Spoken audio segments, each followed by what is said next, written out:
I remember that night like it was yesterday. The air was crisp, the kind of clear, cool air you only get in late autumn in rural Vermont, far from the city lights. My observatory, a humble shed converted with a rotating dome, sat on a small hill behind my house. It wasn't much, but it was my sanctuary, my window to the universe. For 20 years, I'd been an amateur astronomer, a stargazer, a quiet observer of cosmic ballet. Most nights it was the same comforting routine: calibrate the scope, log observations, perhaps catch a glimpse of a distant galaxy or a shimmering nebula. But that night, September 17th, everything changed.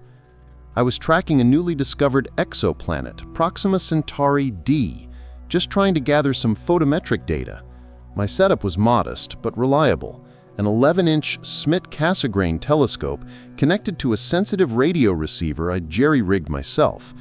I like to listen, not just look. Sometimes the universe sang. Around 2 a.m., a strange, rhythmic pulse hit my receiver. It wasn't the usual cosmic background noise, nor was it a terrestrial interference. This was distinct. It was structured, like a heartbeat, but too slow, too deliberate. My first thought was a pulsar, but the frequency was all wrong. And then it started to shift, ever so slightly, creating a subtle pattern within the rhythm. A code, perhaps? My hands trembled as I adjusted the filters, trying to isolate the signal. It grew stronger, a faint whisper from the void, yet undeniably present. It felt like someone, or something, was trying to reach out across the vast emptiness. My heart pounded against my ribs. This wasn't a natural phenomenon. This was deliberate. This was intelligent. And it was coming from an astronomical distance, far beyond anything I had ever encountered. I knew, deep down, that I had just intercepted something profound, something that would shatter my quiet life and expose a truth I was utterly unprepared for. The initial shock gave way to a surge of adrenaline, sharpening my senses. This wasn't just a discovery. It was the discovery that astronomers dream of, yet secretly dread. For hours, I meticulously recorded every nuance of the signal. The rhythmic pulse continued, unwavering, but the subtle shifts within it began to form a repeating pattern. It was like listening to a foreign language, where at first all you hear is noise, but then a melody, a rhythm, a syntax starts to emerge. I cross-referenced every known celestial body, every artificial satellite, every documented radio interference. Nothing matched. The signal's origin seemed to be a point in space that, according to my instruments, was impossibly far, yet unnervingly direct. It wasn't diffusing. It wasn't fading erratically. It was a focused beam cutting through the cosmic static with an almost surgical precision. As dawn approached, painting the eastern sky in hues of soft pink and orange, I was still at my console, bleary-eyed but buzzing with an electric energy. I had managed to isolate about 30 seconds of what appeared to be the core repeating sequence. It was complex, elegant, and utterly alien. I ran it through every spectral analysis program I had, searching for mathematical constants, prime numbers, anything that might suggest an intelligent origin. Then, a chill ran down my spine that had nothing to do with the cool morning air. Embedded within the complex wave patterns, I started to discern faint, almost subliminal auditory components. Not language, not music, but something akin to incredibly compressed data bursts, interspersed with what sounded like a hum. A deep, resonant hum that seemed to resonate not just through my equipment, but through me. I decided to take a short break, stepping outside into the nascent day. The familiar Vermont landscape, rolling hills, dew-kissed trees, seemed utterly alien, almost fragile under the weight of what I just heard. The universe, I realized, was far more active, far more populated, and infinitely more mysterious than I had ever dared to imagine. But this signal, it wasn't just a greeting. It felt like an urgent message, a desperate plea, or perhaps a warning. And I, John Miller, a simple astronomer from a quiet town, was the only one listening. The implications were staggering, and a knot of apprehension began to form in my stomach. This wasn't just about stars anymore. This was about secrets. Sleep was impossible. My mind raced with possibilities, theories, and the sheer audacity of what I'd stumbled upon. All through the day, I pored over the recordings, replaying the sequence, scrutinizing the waveforms, searching for any recognizable pattern. I fed the data into my old but robust custom-built decryption software, a hobby project from my younger, more optimistic days, designed for theoretical alien communication. Now, it was being put to the ultimate test. The software crunched through algorithms, trying to identify recurring elements, mathematical structures, anything that deviated from pure randomness. Hours blurred into a singular, obsessive focus. My dinner sat untouched. My coffee grew cold, forgotten. The sun set again, and the stars, the very source of my predicament, began to emerge, mocking my ignorance from their vast, silent expanse. Then, a flicker. On one of my monitors, a spectrogram began to display an unusual structure. It wasn't immediately decipherable, but it wasn't noise either. It looked like a series of nested fractals, incredibly intricate, each layer revealing a deeper level of complexity. It was a visual representation of the auditory hum I'd heard, now rendered in a digital tapestry of light and shadow. As I zoomed in, adjusting the parameters, a faint, almost subliminal image began to resolve within the fractal patterns. It was incredibly blurry, like a picture taken through miles of water, but it was there. Not a face, not a symbol I recognized, but a distinct geometric form. A triangle, perhaps, but not a simple one. It seemed to be a three-dimensional construct, possibly a representation of a vessel or a complex technological device. It pulsed with a soft, internal light within the image, as if radiating energy. My breath caught in my throat. This wasn't just a signal. This was an image, embedded within the data, encoded with such sophistication that it had evaded immediate detection. It was a testament to an intelligence far beyond anything humanity possessed. This wasn't merely a message. It was a complex data package designed to be unpacked, layer by agonizing layer. The implications were terrifying. If they could send such complex information, what else could they do? What did they want? And more pressingly, if the signal was so expertly hidden, was there a reason? Was it meant to be found by someone specific? Or was it meant to be kept secret from others? A cold realization dawned on me. I wasn't just decoding a message from the stars. I was uncovering a secret that someone, somewhere, very much wanted to keep buried. And now, I was an unwitting participant in a cosmic game I barely understood. The geometric image, glowing faintly on my screen, was a beacon of both wonder and dread. It was too complex to be random noise, too structured to be a natural phenomenon. This was a message, undoubtedly, and a visually sophisticated one at that.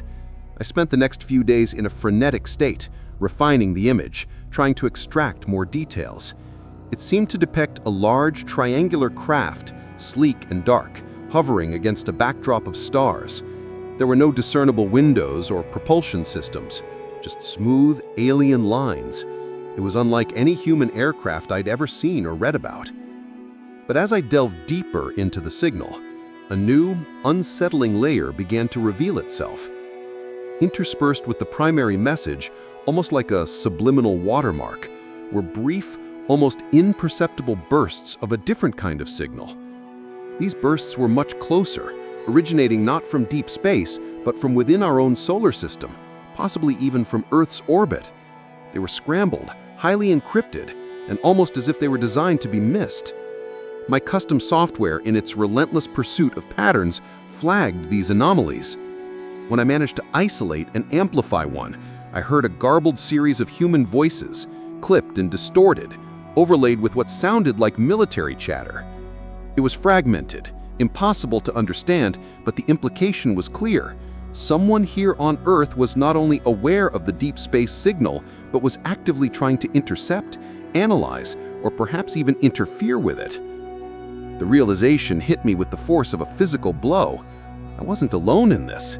There were others, human others, who knew about this alien communication. And if they were monitoring it, they might also be monitoring those who received it. A cold dread seeped into my bones. My quiet observatory, my sanctuary, suddenly felt exposed, vulnerable. Was I being watched right now? Was someone listening to me? I started taking precautions. I disconnected my observatory from the internet, relying solely on standalone systems. I began to speak in hushed tones, even when alone. Every creak of the house, every distant car passing on the road sent a jolt of paranoia through me. I imagined black vans idling outside, satellites orbiting silently overhead, their sensors pointed directly at my little dome. The initial excitement of discovery was rapidly being replaced by a gnawing fear. This wasn't just about unlocking cosmic secrets anymore. This was about survival. I had accidentally tuned into a conversation far beyond my pay grade, a conversation that powerful, clandestine organizations on Earth were clearly trying to control. And I had a terrible feeling that once you're aware of such a conversation, it's impossible to simply unhear it. The Starlight protocol, whatever it was, had just made me a target. The paranoia was relentless. Every shadow seemed to hold a lurking figure, every unfamiliar sound a sign of impending intrusion.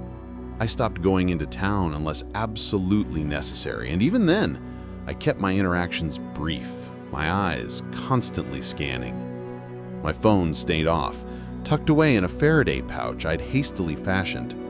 I was an island, surrounded by a sea of unknown threats. Meanwhile, the deep space signal continued its unwavering broadcast. I focused my efforts on the more complex layers of data, trying to peel back the intricate encoding. The geometric image of the triangular craft, while fascinating, felt like a mere preamble. There had to be more. And there was. After days of intense computational work, my software finally broke through another significant layer. What emerged wasn't another image, but a series of complex mathematical equations and schematics. These weren't theoretical physics equations, they were practical, applied designs. Designs for propulsion systems unlike anything humanity had ever conceived, manipulating space-time itself, creating localized gravity fields, suggesting instantaneous travel across vast distances. There were blueprints for energy generation that seemed to draw power from the fabric of the universe. This was raw, untamed, alien technology. But amidst these astonishing technological marvels, I found something else, something far more chilling. Embedded within the schematics, like a Trojan horse, was a short, encrypted message in a simplified universal code, prime numbers and basic mathematical constants. It took me a full day to decipher, but when I did, the blood ran cold in my veins. It was a warning. The message, translated into rough English through my best efforts, read, "Beware the false light. They come not as saviors, but as owners. Your son is their target. Do not trust those who claim to protect you." My heart hammered against my ribs. The false light? Owners? Your son is their target? And the most disturbing part, do not trust those who claim to protect you. This wasn't just a warning about an external threat. It was a warning about us, about human entities who knew about this. The garbled military chatter I'd heard earlier replayed in my mind. Were those who claimed to protect you the very people whose communications I had intercepted?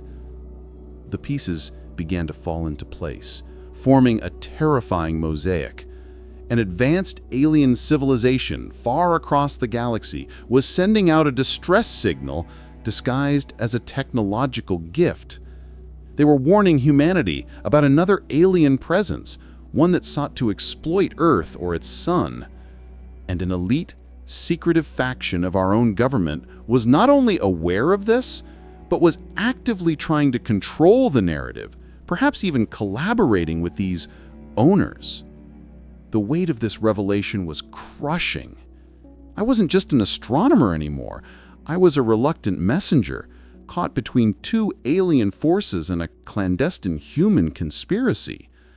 The Starlight Protocol wasn't just a catchy name.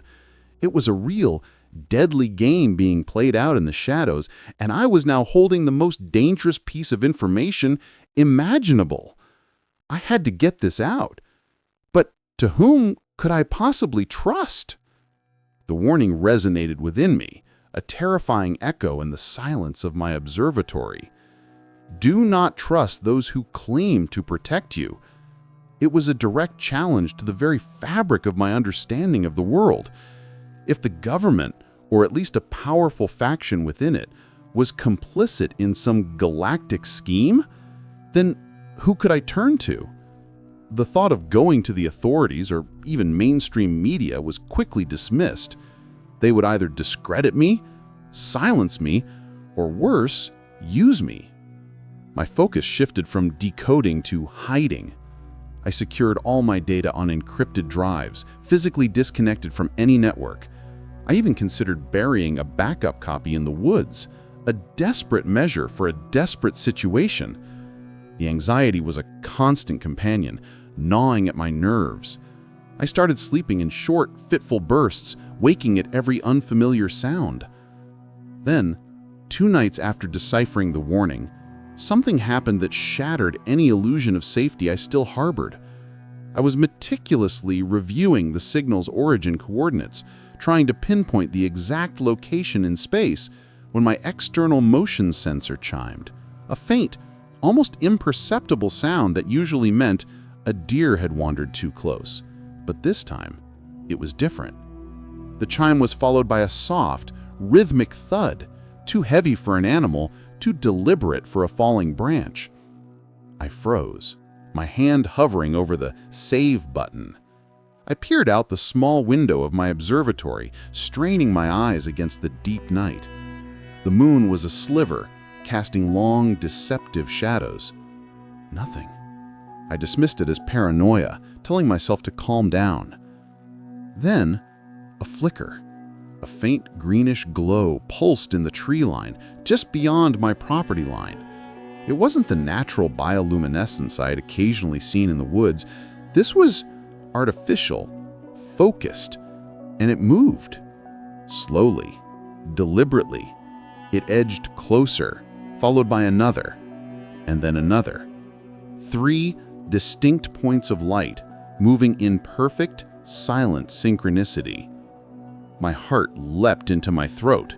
These weren't deer, and they certainly weren't just curious hikers. As they emerged from the deeper shadows, I could discern tall, slender figures moving among the trees. They were draped in dark, form-fitting suits, almost blending with the night itself. Their movements were unnaturally fluid, almost gliding, not walking. And then I saw it. The subtle reflection of light off what looked like helmets, obscuring their faces entirely. Panic seized me. They knew. They weren't just monitoring the signal, they were monitoring me. The false light and those who claimed to protect you coalesced into a terrifying reality right outside my window. They had found me. Was this the government faction or something else entirely? I scrambled to shut down my equipment, pulling cables, desperate to wipe any trace of my work. My hands fumbled with the encryption keys, the weight of the universe, and my own impending doom pressing down on me. The green lights were closer now, just outside the clearing around my observatory. I could hear faint, almost inaudible whispers, like dry leaves rustling, growing louder. The Starlight Protocol had found its way from the stars to my doorstep, and I was utterly, irrevocably alone. My frantic attempts to shut down my systems were interrupted by a sharp, metallic clink from the observatory door. It wasn't forced, it simply opened. The figures, 3 of them, glided in with an unnerving silence, their green, glowing chest plates casting eerie shadows across my cluttered workspace. Their helmets, visor-like and opaque, gave no hint of faces or expressions. They were utterly alien, yet undeniably present. One of them, the tallest, raised an arm, and a beam of concentrated light, not green, but a dull amber, shot from its palm. It didn't hit me, but swept over my equipment. Instantly, all the displays flickered and died. The hum of my servers ceased. My window to the universe, and my only means of communication, was gone. A voice, cold and synthesized, emanated from the lead figure. It wasn't spoken. It was projected directly into my mind, a chilling whisper that bypassed my ears. John Miller, your unauthorized access to protocol Starlight has been detected. Your data has been seized. My knees felt weak. Who are you? I stammered, my voice trembling. We are the Protectors, the voice resonated. Guardians of the celestial message. You have trespassed. Protectors? I scoffed, a surge of defiant anger momentarily overriding my fear. The message warned against those who claimed to protect you. It said you were owners. It said my son was your target. A momentary, almost imperceptible pause. Then the voice softened, losing some of its mechanical edge, becoming more persuasive. The warning you intercepted is a crude translation, distorted by fear. We are not owners, we are caretakers. And the sun is not a target, but a vital energy source for our collective. Another figure stepped forward. This one projected a series of images directly into my mind, flashes of distant solar systems being consumed by a ravenous, shadowy entity, worlds dying, stars fading. It was a rapid, horrific montage of galactic destruction. Then, an image of Earth, vibrant and teeming with life, surrounded by a faint, shimmering shield that pulsed with energy.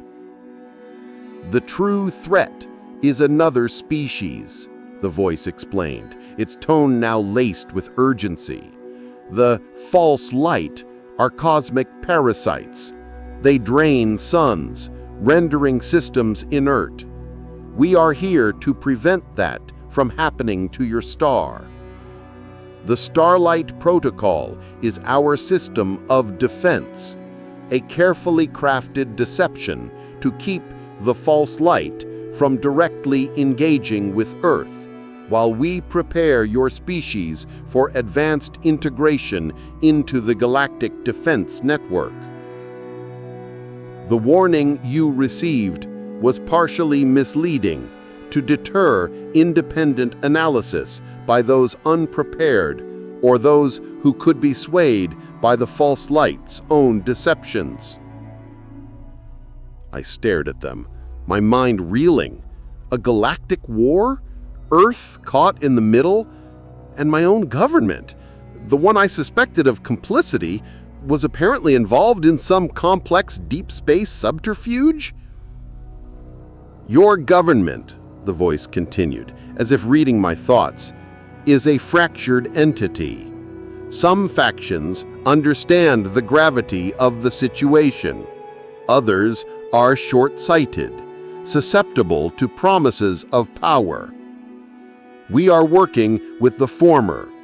We need your help to expose the latter and prepare humanity for the true conflict. They weren't here to silence me. They were here to recruit me, to bring me into their alliance. The quiet astronomer, the solitary stargazer, was now offered a front-row seat to an interstellar war, with the fate of our sun hanging in the balance. The Starlight Protocol wasn't just a signal. It was an invitation to the most dangerous, profound truth in cosmic history. The mental images, the chilling explanation of a galactic war, the desperate plea for alliance, it was overwhelming. My initial terror gave way to a dawning comprehension of a cosmic struggle far greater than anything I could have imagined. These protectors were not the sinister owners I had feared, but beings trying to safeguard our solar system from a truly monstrous threat. "We understand your skepticism, John Miller." The lead protector's voice resonated in my mind, softer now, almost empathetic. "Trust is not easily given, but time is a luxury we no longer possess." They then showed me more, a detailed mental projection of Earth's geopolitical landscape overlaid with a complex web of influence. They revealed to me the shadowy factions within various governments, particularly within the United States, that were indeed operating outside official oversight. These were the short-sighted ones, as the protectors called them, enticed by promises of advanced technology and unparalleled power by the false light in exchange for access to Earth's resources, or perhaps humanity itself. The false light was not a military force in the traditional sense. They were manipulators, parasites. They didn't invade with ships and weapons, but with insidious influence, corrupting leaders, whispering promises of technological advancement that would give nations ultimate dominance.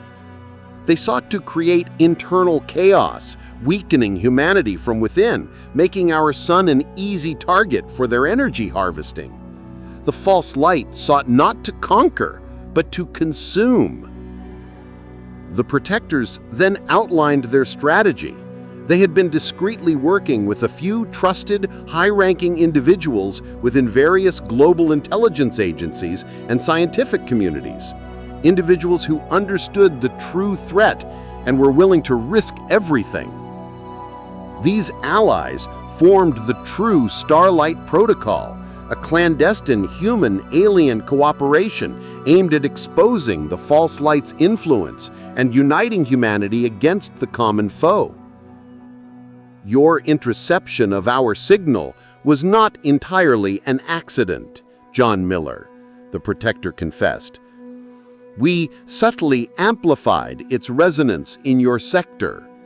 Your unique setup, your independent nature, your passion for truth, you were deemed a potential asset. You listened where others were unwilling or unable.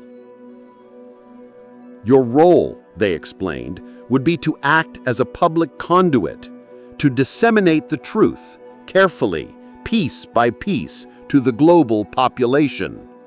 My YouTube channel, my humble platform, was exactly what they needed. A seemingly innocuous source that could deliver critical information without immediately triggering the false light's direct countermeasures.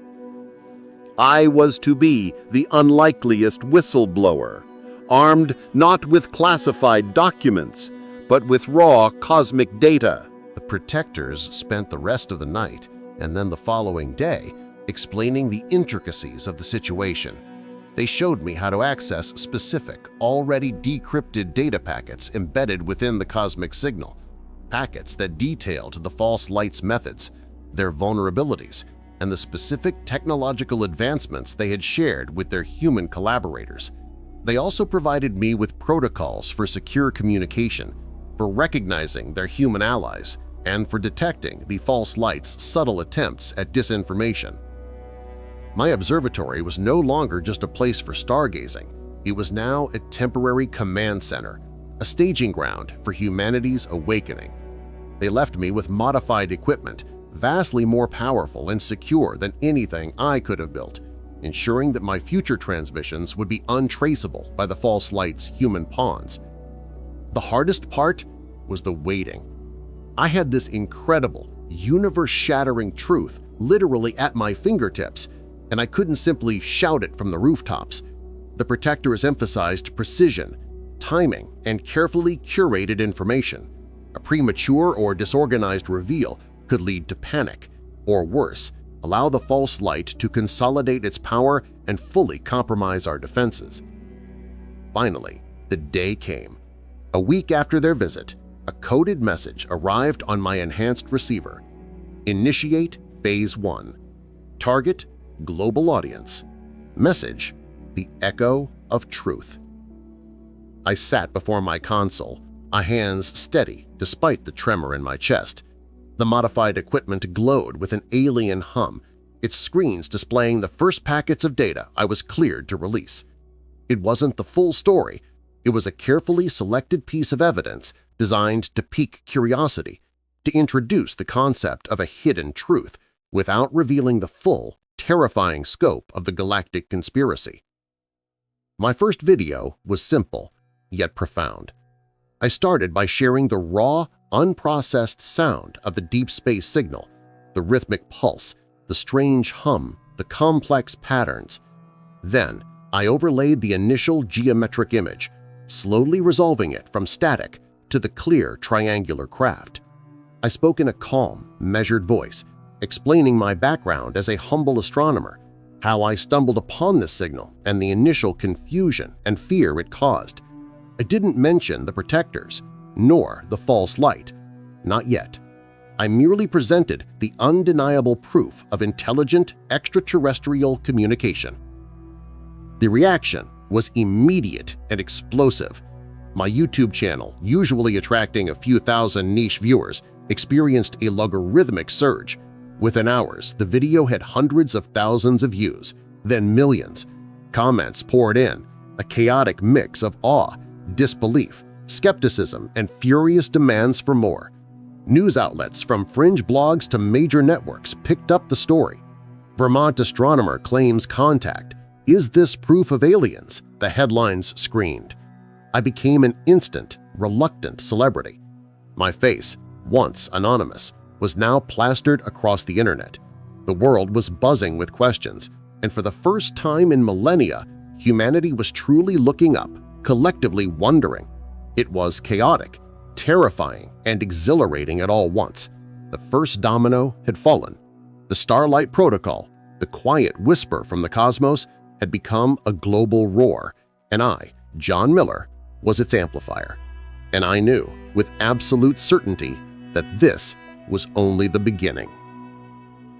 The initial global outcry was a storm, but it was just the prelude. As I released subsequent videos, each carefully curated with data provided by the protectors, fragments of the alien schematics, further deciphered portions of the warning, and subtle clues about the false light's earthly collaborators, the storm evolved into a hurricane. The scientific community was polarized, governments around the world issued conflicting statements, and the public was in a state of agitated anticipation, desperate for more answers. The false light's human pawns, operating in the shadows of power, began their counteroffensive. Disinformation campaigns flooded the internet, accusing me of hoaxes, mental instability, or being an agent of foreign powers. My observatory was targeted by anonymous cyber attacks, attempts to discredit my findings or simply shut me down. But thanks to the protectors' enhanced security and communication protocols, every attack was thwarted, every piece of data securely transmitted. I began to receive threats, veiled warnings, then explicit death threats delivered through encrypted channels that the protectors helped me trace back to highly compartmentalized, unofficial government facilities. It was clear I had struck a nerve. The protectors had been right. There were powerful forces within our own world who benefited from the false light's influence and would stop at nothing to maintain their secret. But amidst the chaos, a new movement was born. Scientists, whistleblowers, and independent journalists, emboldened by the undeniable evidence I was presenting, began to corroborate fragments of my story. They shared their own suppressed findings, their own encounters with the shadowy government factions, their own theories about an extraterrestrial presence. The collective human consciousness was slowly, irrevocably waking up.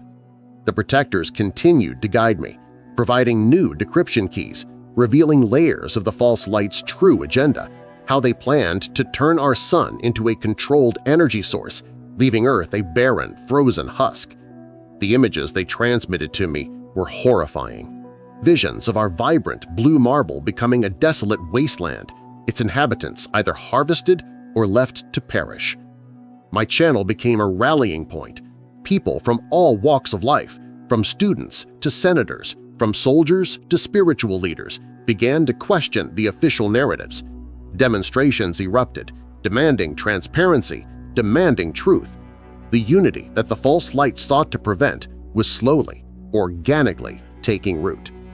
The Starlight Protocol was no longer just a signal, it was a promise that humanity, despite its flaws, could unite against a common existential threat. The war wasn't fought with lasers and starships in deep space. It was fought in the hearts and minds of billions, a battle for truth against deception, for freedom against cosmic subjugation. I continue my work, a humble astronomer in a small shed, but now connected to a galactic network, an integral part of a desperate universe-spanning alliance.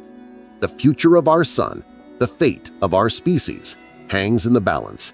The stars still sing, but now I understand their melody. It's a song of warning, of hope, and of the unwavering courage of those who dare to listen. And as I broadcast the next piece of the Starlight Protocol, I know that humanity's awakening has just begun. The universe is far stranger and far more dangerous than we ever imagined. But we are not alone, and we are not without allies.